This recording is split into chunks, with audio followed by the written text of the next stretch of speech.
Saya itu sudah menerima kuasa. Oh, begitu Pak ya? Iya. Saya sudah menerima kuasa, tapi namanya nanti dulu ya. Oke. Kalau nanti kita ajukan, ini ada kuasa dari salah satu investor yang dokumennya lengkap, sudah memberikan kuasa untuk mengajukan gugatan.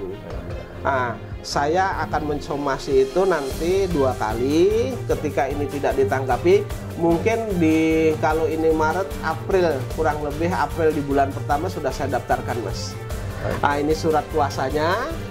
Kemudian ini sudah tanda tangan semua. Saya sudah tanda tangan, Pak Sudar sudah tanda tangan, yang memberikan kuasa juga sudah tanda tangan. Dengan bukti-bukti yang Bapak sendiri sudah lihat, ini kemungkinan ini pihak dari tergugat nantinya mungkin bisa dikatakan tidak bisa berkutik ya Pak ya? Insya Allah tidak bisa berkutik Karena buktinya lengkap Pak ya? Buktinya lengkap. Karena ada perjanjian antara investor dengan BMT itu ada perjanjian asli, ya kan? Terus kemudian ada setoran banknya. Setoran bank.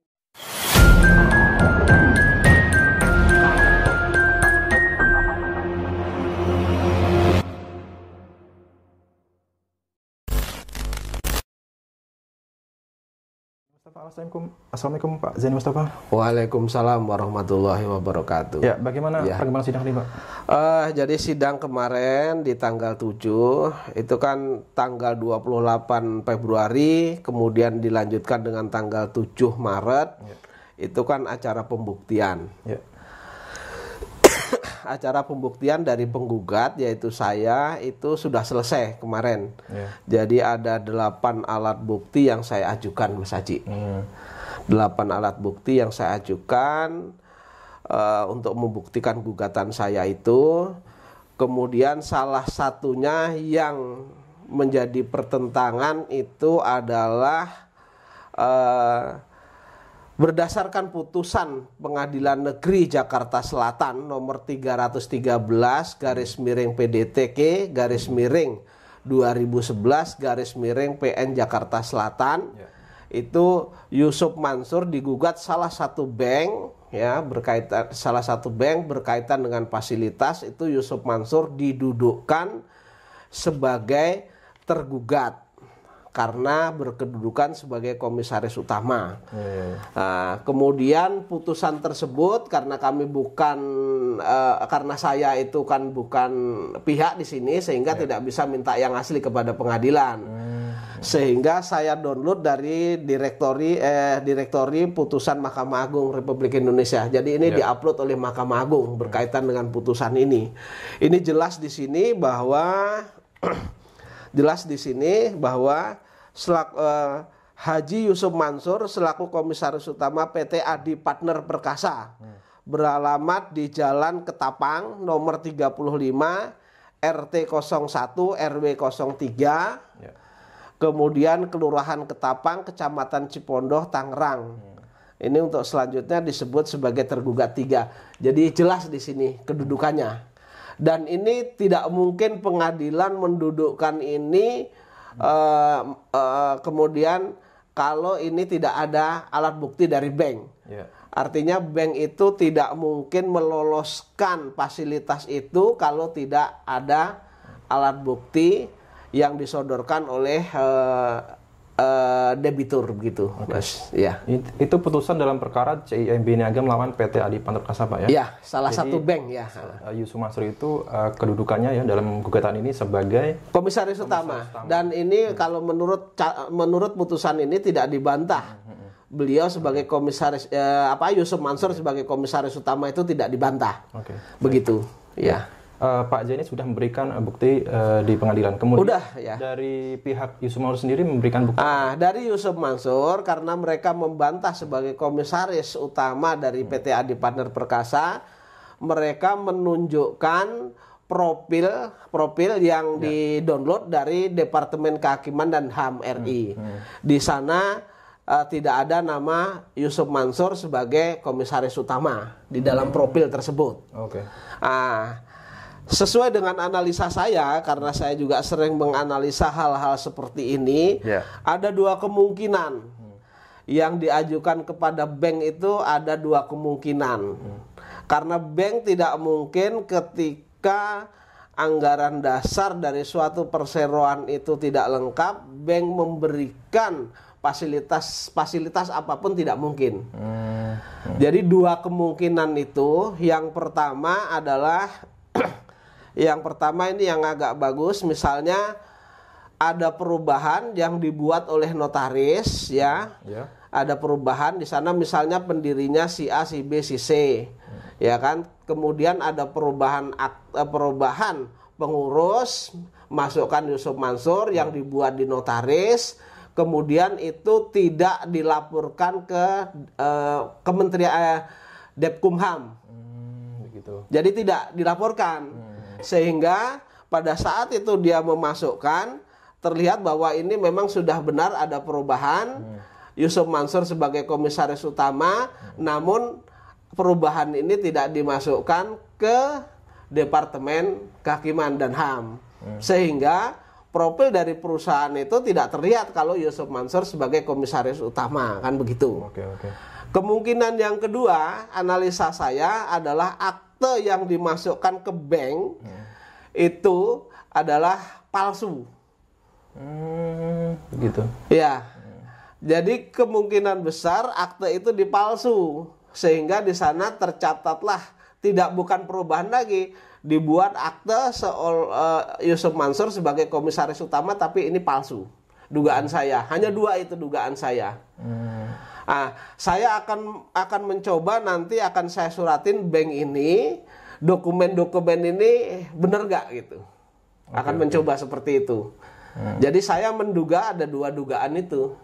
Satu, memang ada perubahan, tidak dilaporkan ke Departemen Kehakiman dan HAM, sehingga di sana tidak dirubah. Atau yang kedua, yang paling jelek adalah dipalsu akte tersebut.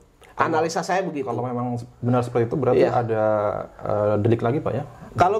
Kalau misalnya dipalsu, tentu ada deliknya lagi. Baik Pak. Iya. Ini kan ada dua bukti yang saling bertentangan Pak. Iya. Kalau menurut pandangan Pak Zaini, lebih kuat mana nih Pak? Jadi begini, ini kan tidak diragukan lagi, Mas. Ini tidak diragukan lagi karena ini kan putusan Pengadilan Negeri Jakarta Selatan. Kebetulan perkara saya itu berada di Jakarta Selatan. Dokumen ini tentu berada di Jakarta Selatan dan bisa dibaca oleh hakim yang mengadili perkara saya. Kemudian di sana itu terlampir satu bendel juga berkaitan dengan bukti-bukti terlampir. Jadi kalau hakim itu hakim mau objektif mau objektif, tentu hakim juga, karena ini saya ajukan yang dokumennya ada di Pengadilan Negeri Jakarta Selatan, juga mereka harusnya baca itu. Baik. Itu satu. Terus kemudian yang kedua, berkaitan dengan Yusuf Mansur ini mengaku sebagai komisaris utama waktu presentasi di Masjid Darussalam, ya kan? Di sana kan banyak mata yang melihat, Mas.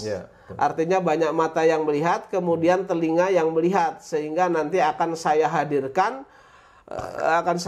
di persidangan sebagai saksi, dan banyak yang meminta begitu. Baik. Itu nanti yang akan menjadi pembuktian bahwa Yusuf Mansur itu yang melakukan presentasi tersebut, Pak. Betul. Baik Pak, sebelumnya pihak BMT ini juga membantah replik Pak Zaini, membantah menerima setoran dari Pak Zaini. Nah tentunya agenda kemarin kan pembuktian dari pihak tergugat Pak. Ini dari BMT gimana Pak?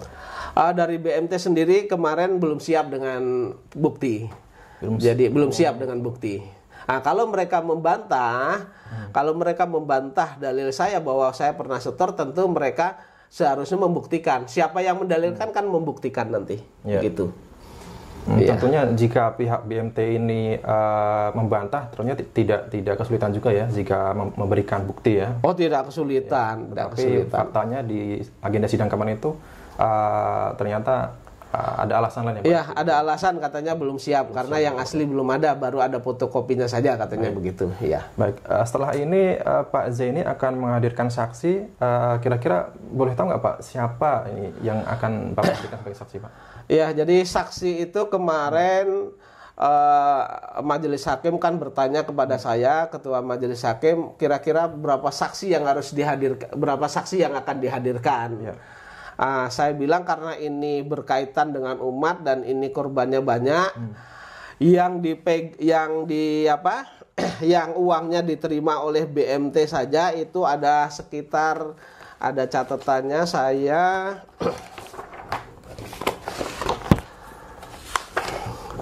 Ini saya buktikan juga di pengadilan. Itu yang dipegang oleh BMT saja ada 89 orang. 89 orang. 89, belum lagi yang lain loh ya. Totalnya berapa? Ini 89,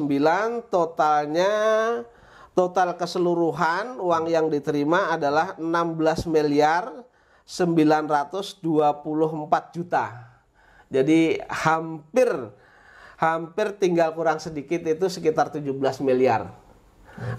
Saya menginginkan kemarin meminta kepada majelis hakim, saya meminta keluasan untuk menghadirkan saksi-saksi ini.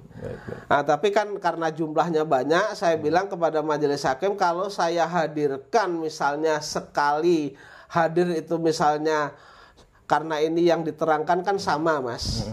Misalnya 10 orang sama 20 orang diperiksa satu kali, saya bilang majelis hakim keberatan atau tidak. Karena ini agendanya masih pembuktian, majelis hakim kemarin ya sudah, ini bukti tertulis saja dulu, nanti itu kita kita sepakati berikutnya begitu. Oke. Iya. Baik Pak Zaini. Ini kira-kira sidang Pak Zaini ini masih membutuhkan waktu berapa lama lagi Pak sampai akhirnya menuju sidang putusan Pak? Berkaitan dengan perkara perdata itu kan yang aktif itu para pihak. Kalau saya nanti diperkenankan oleh majelis hakim, karena ini menyangkut masalah umat dan ini uang yang ditelan saja dari yang di rangernya ya, pengaturnya itu BMT, yang disetor kepada BMT itu hampir 17 miliar. Tentu kira-kira saya akan menghadirkan ini saksi, Tapi kalau misalnya nanti ada keberatan dari sana, dari pihak lawan, baik itu Yusuf Mansur maupun BMT, misalnya mereka nggak mau diperiksa bersama-sama, kan harus diperiksa 1 orang, 2 orang. Mungkin satu kali sidang itu hanya diberi kesempatan 2 orang. Kalau 2 orang ini misalnya saya hadirkan, misalnya saksinya 100 diperiksa, kan lama sekali itu Mas Haji gitu. Baik. Jadi masih tergantung nanti saksinya Mas Haji. Tergantung kebijaksanaan hakim ya, berapa nanti. Saya akan mengajukan apakah itu dikabulkan oleh hakim atau tidak, tapi harapan saya dikabulkan Mas. Saya menghadirkan saksi sebanyak-banyaknya karena ini untuk membuktikan kepada umat bahwa memang umat itu setor beneran, tidak fiktif. Artinya bisnis batu bara yang digagas Yusuf Mansur, kemudian uangnya diterima oleh BMT Darussalam. Sementara yang lain-lainnya juga banyak. Misalnya ada Pak Kolek, misalnya setor sendiri kan rangernya beda sama ini Mas. Makanya disebutkan secara keseluruhan dari 250 orang itu sekitar 55 miliar dulu kan begitu. Pastinya selain saksi dari pihak penggugat, nantinya pihak tergugat juga akan menghadirkan saksi Pak ya? Secara objektif kalau mereka mau mengajukan saksi boleh. Oke. Berarti mungkin masih lama lagi teman-teman. Pak Zaini ini kan sudah memakan waktu 1 tahun lebih ya Pak ya. Pastikan juga melelahkan juga Pak, capek juga Pak. Nah ini setelah semua bukti dan saksi Bapak hadirkan di persidangan, nanti harapannya gimana Pak? Setelah bukti dan saksi dihadirkan di persidangan, tentu harapan saya hakim harus mengaitkan, hakim harus memberikan putusan yang seadil-adilnya sesuai dengan ketentuan hukum yang berlaku. Dan saya akan semaksimal mungkin membuktikan baik itu bukti tertulis yang didukung oleh keterangan saksi, dan satu lagi Mas, ini jarang ditempuh oleh orang itu, jarang yang mengajukan sumpah penentu. Jadi saya akan bersurat kepada majelis hakim mengajukan sumpah penentu. Jadi saya tantang Mas. Jadi BMT itu kan tidak mengakui bahwa saya setor ke sana, kemudian Yusuf Mansur tidak terlibat. Nanti kita tantang untuk mengucapkan sumpah ya, sumpah penentu. Kalau mereka mau ya sudah, saya legolilo misalnya, kalah kan begitu. Tetapi kalau mereka tidak mau, saya akan mengucapkan sumpah itu. Dan sesuai dengan ketentuan hukum, siapa yang berani mengucapkan sumpah itu seharusnya menang. Begitu. Baik. Oke Pak Zaini, ini kan korbannya banyak Pak. investornya banyak. Nah ini kan yang menggugat sementara ini hanya Pak Zaini Mustafa, Pak. Ya betul, betul. Ya. Setelah mungkin muncul putusan sidang Pak Zaini, apakah ada kemungkinan investor lain ada yang menggugat, Pak? Sebelum putus juga nanti mungkin sudah diajukan Mas Haji itu. Jadi saya itu sudah menerima kuasa. Oh begitu Pak ya? Iya. Saya sudah menerima kuasa, tapi namanya nanti dulu ya. Oke. Kalau nanti kita ajukan, ini ada kuasa dari salah satu investor yang dokumennya lengkap, sudah memberikan kuasa untuk mengajukan gugatan. Baik. Nah, saya akan mensomasi itu nanti 2 kali. Ketika ini tidak ditanggapi, mungkin kalau ini Maret, April, kurang lebih April di bulan pertama sudah saya daftarkan, Mas. Nah, ini surat kuasanya. Kemudian ini sudah tanda tangan semua. Saya sudah tanda tangan, Pak Sudar sudah tanda tangan, yang memberikan kuasa juga sudah tanda tangan. Terus kemudian somasi ini sudah saya buat, besok saya layangkan Mas Haji. Baik. Iya. Untuk namanya ini masih dirahasiakan teman-teman ya. Iya. Nanti akan disampaikan Pak Zaini di kesempatan selanjutnya. Iya. Ini kalau boleh tahu Pak, ini kerugian yang dialami Pak, yang memberikan kuasa kepada Pak Zaini ini berapa Pak? Kerugian yang dialami setor investasi itu itu 250 juta. 250 Ya. juta. Alat buktinya lengkap. Lengkap Pak ya? Lengkap. Oke. Iya. Oke, Pak Zaini, terima kasih Pak Zaini. Ada alat buktinya, kemudian ada perjanjiannya. Mau lari kemana kira-kira? Jadi ini yang bikin perjanjian BMT, ya, kemudian ada perjanjiannya, kemudian ada bukti setornya, ada bukti terimanya. Lo mau lari kemana sekarang? Kan gitu. Dengan bukti-bukti yang Bapak sendiri sudah lihat, ini kemungkinan nih pihak dari tergugat nantinya mungkin bisa dikatakan tidak bisa berkutik ya Pak ya? Insya Allah tidak bisa berkutik karena buktinya lengkap Pak ya? Buktinya lengkap. Karena ada perjanjian antara investor dengan BMT itu ada perjanjian asli, ya kan? Terus kemudian ada setoran banknya. Setoran banknya itu pertama 50 juta itu dari Bank Syariah Mandiri. Kemudian yang kedua 150 sama 50 itu dari BCA. Oke. Mau kelari kemana kan begitu? Ya, pastinya ini akan menarik kita tunggu ya. Iya. Ini slip transfer karena memang masalah transfer ini karena saking lamanya ini banyak juga investor yang hilang begitu ya, atau mungkin ini kebetulan kemarin udah agak lama ke saya Pak. Sebenarnya ini sudah agak lama, saya juga ketelingsut. Tapi kebetulan saya buka-buka kok ada yang jatuh slip gitu. Ternyata itu, oh baik Pak, saya bilang begitu. Cuman kan mereka, cuman kalau Bapak mau gugat tunggu saya dulu Pak. Jadi biar punya saya jalan dulu, nanti berikutnya. Ini selesai, nanti katakanlah ini saya daftarkan selesai, nanti begitu terus selamanya. Ya, ini qadarullah ya, berarti mungkin ini penunjuk Allah yang waktu yang tepat untuk menggugat gitu ya. Iya, betul. Oke, terima kasih Pak Zaini, mungkin ada yang ingin disampaikan lagi Pak? Cukup ya Pak ya.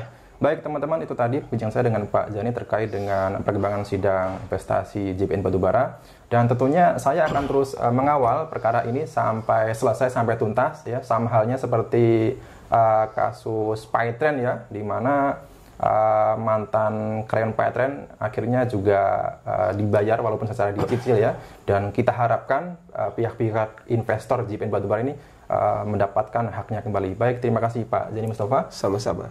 Teman-teman, sekian saya ucapkan. Wassalamualaikum warahmatullahi wabarakatuh. Waalaikumsalam.